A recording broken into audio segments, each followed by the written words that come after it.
Yohanichi, Cisa, it's back. Oke, kembali lagi bersama aku Cisa. Apa kabar ya teman-teman semua? Akhirnya kita bisa bertemu lagi setelah mungkin sekitar 10 hari sampai 1 minggu, 2 minggu lah ya. Berarti kita agak ketemu ya karena memang aku sendiri sibuk ya, karena memang ada urusan kuliah dan lain-lain yang akhirnya kita bisa bertemu sekarang.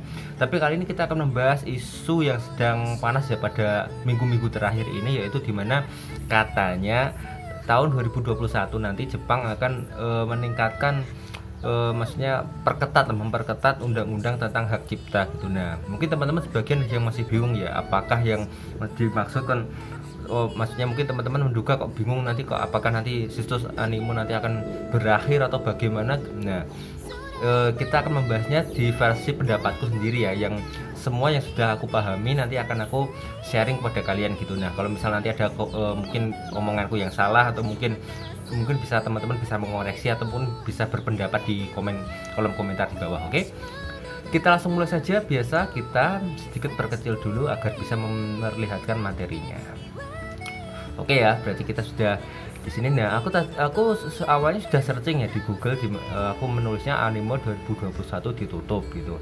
Tapi yang keluar info pertama di berita hanya jangan di anime Indo nonton film anime di situs legal. Ini malah ibaratnya kayak memberikan tutorial ya, di mana kita menonton situs anime yang legal gitu. Ini dari Detik.net. Tapi yang aku ingin menyorot adalah ini teman-teman, dari Nawala Karsa Indonesia. Ini beritanya Jepang akan perketat aturan hak cipta media anime dan manga. Nah, ini nanti linknya aku taruh di bawah juga kalau teman-teman ingin membaca lengkapnya. Jadi aku sudah meringkas ya, jadi karena memang ini satu-satunya yang muncul saat aku searching ini, dan yang bawah sudah nggak ada. Jadi kita langsung mulai saja. Di awal-awal sudah kelihatan ya, jadi Jepang akan perketat aturan hak cipta media anime dan manga tahun depan gitu. Nah, ini ditulis tanggal 16 Agustus oleh Nico Novianto. Ya, ini ada meme-nya ya. Ya, ini di sini kita bisa melihat di mana pecinta anime seluruh dunia mulai ramai ya semenjak website anime ilegal yaitu Kiss Manga dan Kiss Anime ditutup. Itu aku pernah sih, maksudnya menonton ataupun membaca manga di Kiss Anime dan Kiss Manga gitu. Yang Kiss Anime buat nonton dan Kiss Manga buat membaca manga gitu. Tapi baru tahu aku ternyata kalau ini sudah ditutup gitu. Nah, ini mungkin ramainya karena itu, dan mungkin itu salah satu alasan mungkin Jepang ingin memperketat biarnya anime bajakan ya. For your info atau untuk teman-teman, bagi teman-teman yang biasa suka menonton anime ataupun mendownload manga ataupun sejenisnya di web-web yang sudah tersedia sekarang, itu sebenarnya ilegal teman-teman, karena pada dasarnya mereka kan tidak, ibaratnya kan mereka tidak mengantongi hak cipta atau memiliki izin kan dari penyedia anime ataupun yang pihak Jepangnya itu tersendiri gitu. Jadi Jepang itu sebenarnya ingin ibaratnya kayak mengurangi para pembajak itu, biar ibaratnya kayak sang pembuat anime itu kayak memiliki derajat yang lebih tinggi dari segi pendapatan ataupun dari segi royalti dan yang lain-lain gitu. Karena kalau memang pada dasarnya kalau dibajak kan otomatis ya ibaratnya mereka kekurangan royalti kan, kalau misal dari penjualan yang kaset-kaset ataupun DVD yang resmi gitu, seperti itu. Nah, makanya dari itu mungkin Jepang sudah merencanakan ini jauh-jauh hari, dan akhirnya 2021 mungkin akan direncanakan. Tapi itu sampai sekarang aku masih menganggapnya rumor, karena memang yang baru keluar di sini hanya satu berita gitu. Tapi kita coba lanjut ya, nanti kesimpulannya aku taruh di akhir. Nah, hukumnya ternyata di sini sudah tertulis ya, di mana hukuman bagi pelanggar atau berulang ya dari unduhan ilegal dapat dikenakan sampai 2 tahun penjara dan denda maksimal 2 juta yen ataupun keduanya. Hukuman bagi mereka kan yang mengoperasikan situs ya akan dikenakan 5 tahun penjara hukuman 5 juta yen ataupun keduanya. Akan dituntut apabila mengunduh manga, majalah, karya akademis yang diunggah dibaca secara ilegal. Berarti kita ataupun termasuk aku pribadi yang banyak sering mengunduh manga ataupun anime yang di situs bajakan atau situs ilegal, berarti kemungkinan besar bisa kena dampaknya kalau kita melihat ini gitu. Menyediakan atau menempelkan hyperlink tautan, berarti yang kita ibaratnya kita memberikan link ya untuk maksudnya ke anime ataupun ke manga yang kita atau sejenisnya lah gitu ya. Mengoperasikan situs ini berarti admin ya, untuk adminnya. Tidak akan dituntut apabila mengunduh beberapa frame dari manga. Berarti ibaratnya kita kalau misal kita mendownloadnya nggak full itu nggak apa-apa gitu ya. Ibaratnya kayak kita men-screenshot bagian-bagian yang penting gitu, yang menurut kita penting dan menarik gitu. Atau bukan fokus dari fotonya. Mengunduh karya turunan seperti doujin atau parodi ini masih belum jelas ya, karena memang aku belum maksudnya jarang banget membaca doujin gitu. Pengecualian yang dinyatakan hukum hak cipta ini berarti yang legal ibaratnya ya. Korban terbaru adalah kisah anime dan kisah manga. Oh iya bener ya. Ini dari Nawala Karsa ya, ini sudah ada Facebook, Instagram dan Twitternya, bisa kalian cek sendiri ya. Oke. Sekarang kita lanjut berita selanjutnya saja ya. Atau orang yang menyebarkan tautan atau mendownload anime atau manga bajakan juga akan ikut terkena imbas. Wow, 200 juta anjir. 2 tahun penjara. Lalu untuk penyedia bajakan, waduh, sampai setengah miliar lebih ya hukumannya. Meski demikian ada beberapa pengecualian. Pengecualian ini yang mengunduh fan art ternyata masih boleh ya. Atau yang bukan buatan perusahaan, berarti kayak buatan teman-teman yang suka hobi menggambar gitu ya. Misal kalau teman-teman memposting ke sosial media dan itu ada yang suka dan ingin mengunduh untuk dijadikan misal wallpaper atau koleksi, nah itu nggak apa-apa. Terus doujin, parodi dan fanfiction. Oke. Selain itu mengunduh gambar yang tidak difokuskan pada isi manga, dalam kurung cover depan manga itu juga masih diperbolehkan. Berarti yang isi dalam manganya yang berarti covernya itu tidak diperbolehkan. Revisi undang-undang ini berlaku tahun depan. Nah ini yang halaman terakhir ya. Layanan streaming anime yang kebal dari revisi hak cipta, yang jelas ya pasti yang legal kan. Meski demikian hal ini, tapi yang di sini yang sempat aku singgung adalah di berita ini dia sempat bilang apakah akan terjadi kiamat anime ilegal seperti perfilman Indonesia yang sudah berakhir pada awal tahun 2020 ya, yang seperti kita tahu Indo Ekek One atau Ekek Ai ya, yaitu maksudnya akhirnya dia berhenti beroperasi ya setelah sekian lamanya biasanya menemani kita semua yang menyediakan film-film gitu ya, bisa gratis kita tonton gitu. Dan juga web-web yang lain juga mengikuti. Sekarang susah banget kalau teman-teman mencari film gitu. Nah, apakah itu mungkin seperti itu? Nah, jawaban diperkirakan kalau di sini tuh ya kemungkinan. Tapi di sini juga dia memberikan konklusi di mana hal ini bukanlah akhir dari segalanya.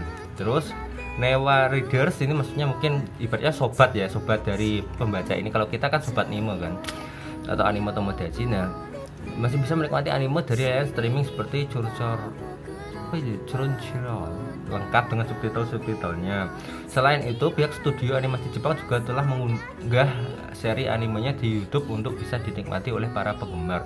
Oh, ini berarti mungkin studio Jepang ini sudah mulai membuat akun YouTube untuk mereka memposting di situ ya, karena memang ya seperti kita tahu kalau misal YouTube juga bisa dijadikan AdSense ya, bisa dijadikan penghasilan juga. Mungkin pihak YouTube juga pihak studio anime juga ingin mengejar situ karena ingin meningkatkan royalti dan pendapatan yang seperti aku telah jelaskan tadi. Nah, itu adalah salah satu sumber yang sudah aku ambil ya dari salah satu web. Nanti aku tuh linknya taruh di bawah kalau ingin teman-teman ingin baca lengkap, karena itu tadi aku hanya ingin merangkum saja. Nah, bagaimana pendapatku? Nah, jujur saja sampai sekarang itu aku masih belum mempercayai itu 100%, karena di berbagai berita saja masih sedikit. Seperti tadi aku cek saja di Google itu masih sedikit.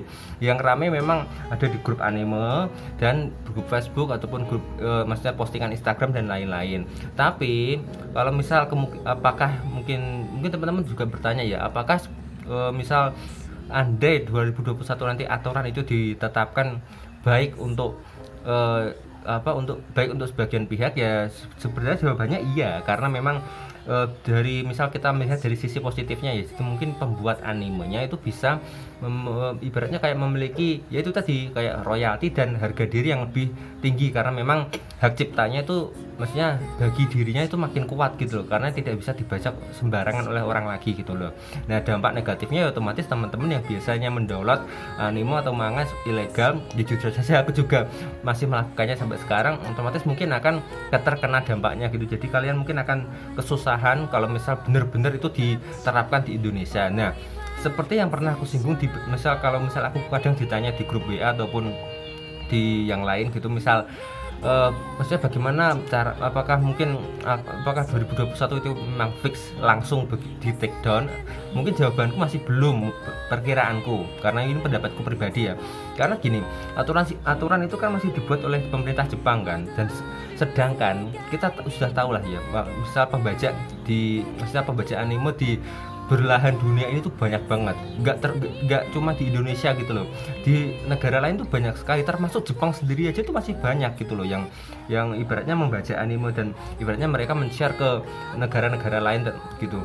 Nah otomatis Jepang kan masih ibaratnya kita logika kan dia harus ibaratnya mengurusi negaranya sendiri dulu kan, ibaratnya kalau misalnya negaranya sendiri saja sudah benar, itu mungkin baru merambah ke negara lain gitu loh, termasuk mungkin Indonesia. Nah sedangkan sampai sekarang pun aku masih belum mendengar berita kalau misal pemerintah Indonesia ataupun mungkin pihak Kominfo yang terhormat ya mungkin ya, lalu misal masih belum lihat beritanya kalau dia akan turun tangan langsung untuk menangani ibaratnya kayak kasus copyright anime ini gitu loh ya.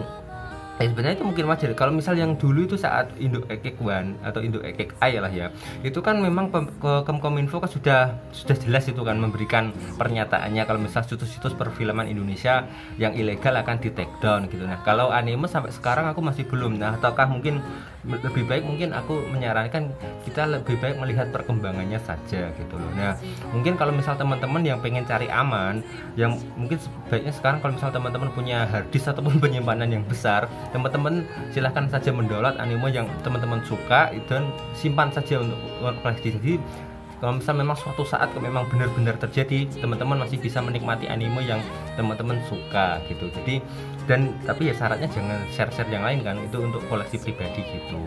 Nah jujur saja aku juga mungkin sudah mempersiapkan itu, tapi untuk sekarang aku ingin melihat perkembangannya saja. Kalaupun misal nanti ya, memang benar terlaksana, itu jujur saja itu bagus untuk ibaratnya untuk meningkatkan tadi ya, untuk para kreator anime biar bisa makin naik lagi gitu. Dan mungkin kita juga nanti akan beralih ya, jadi misal mungkin juga pembelajaran yang bagus gitu loh. Jadi awalnya kita yang awalnya ibaratnya kita mendownload di anime atau manga atau di situs-situs ilegal, kita bisa beralih ke situs yang legal atau situs yang resmi gitu. Itu kan malah justru ibaratnya kayak kita memberikan apresiasi yang baik kan untuk ibaratnya kayak industri-industri yang resmi gitu, biar bisa makin berkembang lagi gitu loh, dan juga bisa mengurangi ibaratnya oknum-oknum yang kurang bertanggung jawab gitu ya. Walaupun sebenarnya itu kita juga membutuhkan mereka gitu ya.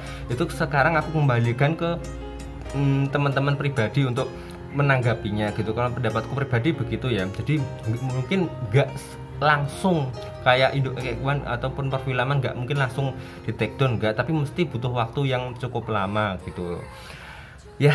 Itu mungkin kesimpulanku untuk saat ini ya. Jadi mungkin untuk perkembangan lebih lanjutnya mungkin kita akan melihat waktu ya. Kalau misal memang ada info terbaru dan memang udah info pasti, nanti mungkin aku akan bikinkan lagi di konten selanjutnya. Nah mungkin apakah teman-teman sudah cukup penjelasannya, atau mungkin apakah mungkin teman-teman setuju ataupun mungkin teman-teman punya pendapat lain, nah silahkan komen di bawah untuk ibaratnya kita bisa sharing-sharing bersama lagi, karena mungkin juga pendapatku ini belum tentu benar juga dan bisa saja lebih salah lagi gitu loh, karena memang aku hanya baru mendapatkan info dan referensi yang sedikit gitu. Ataupun mungkin teman-teman yang punya referensi yang banyak, silahkan komen di bawah. Oke ya, sampai ketemu di video selanjutnya teman-teman. Matane.